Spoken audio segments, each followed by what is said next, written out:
Good evening, ladies and gentlemen, and today we're gonna have the Eastward review. So, this is the RPG, and all the RPGs are pretty much in my breath and my butter, and my boy, do I love it when a new title happens to be a sandwich made with all of my favorite fillings. It's even more delightful when that shiny new RPG has a fresh story and an interesting combo of tasks and weapons. Package all that up with beautiful visuals, and I am a happy gamer. I've been following Eastward for several years now, and I was instantly intrigued by the awesome looking pixel art visuals and quirky cast of characters. After a few delays, I was super excited to finally get my mitts on the game, with the hope that the adventures was as awesome as the visuals.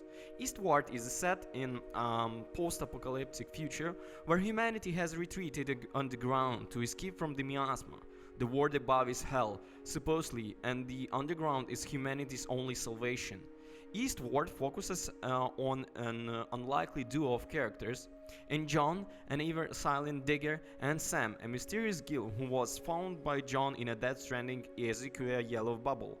Sam gets into a spot of trouble when she tries to head to the Forbidden Surface to provide to some mean kids who don't believe her that it's safe.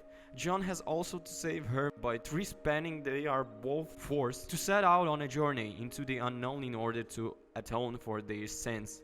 The first thing that strikes you about Eastward is the amazing opening cutscene. It's a beautiful animated and gives you a window into your story about to experience. The pixel art visuals of the main game are nothing to sniff at either. It's some of the most detailed I haven't seen in a long time, and all of the environments, buildings and characters are unique and full of personality. The word gave me big Nausicaa of the Valley of the Wind vibes. Albeit in a modern settings, I was struck by the beauty of this game throughout my playthrough, from its bright and vibrant landscapes to the deeper, darker underbelly and life forgotten below the surface. The game is cleverly structured to allow you to discover exactly where the strong is going, guiding you stubbornly enough that you don't get lost, but can still enjoy the ride. The characters of Eastward are enchanting, fun, emotional and touching. They are a true testament to how important build emotional connections between players and their characters are. I found myself desperately hoping for the same of mirror side characters, for the fear that I heard John and Sam would be sad. John, despite being entirely mute, is a kind and lovable person who makes the best of every situation. He is an expert digger and he has taken Sam in, even suffering pay cuts and sleeping on the floor to make sure the mysterious little Gil has a good life. He lived underground in Prostock Isle for 40 years before getting tangled up in the chaos that surrounds Sam and finding himself protecting her from the big, scary world above. Sam, on the other hand, is energetic, brave, and sometimes cheeky Gil obsessed with food and video games, and it's ever excited to visit new lands. When Josh discovered her, she was in a tank deep underground, and she has special powers that grow stronger throughout the journey. She was a keen sense of justice and always tries to do what's right despite destruction seeming to follow her at every turn. The game is also dotted with great mini-games to break up the pace, which feel like a real love letter to arcade games of old. Cook nutritional Eastwardian cuisine by mixed ingredients you find and purchase. Then hit the slot machine to win big and increase buffs. Whack floating beams into pens to help the owner of the local ranch. Connect wires to start power. Speak to ghosts to unveil their secret stories.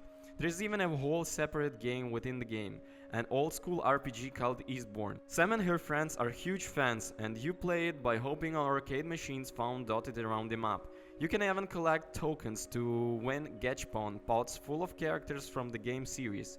This is additionally deep, and attention to detail really add even more life and personality to this charming little title. Eastward is also brilliant in sound design. Its music is full of 80s synthwave nostalgia, which change dynamic depending on the treat level, bottles, and the mood. Through all the dialogue is text-based, the music adds a voice to the characters that further enhance their personality. Another welcome little detail is the clever use of vibration on Switch, specifically when on or near a moving train. The rumble pulse with to reflect the track, which once again is a strong reminder that every little detail in this game was truthful and made with care. In conclusion, Eastward is a beautiful and unique experience that truly feels like a passion project. It's fine, while also being hate-filled and emotional, and its world is truly unique and enveloping, making it hard to put down. Eastward hits Switch and Steam on September 16, which is already done, and I honestly can't recommend it enough.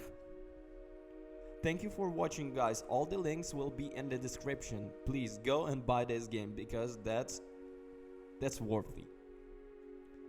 And also don't forget about those bells. Turn them on. Peace.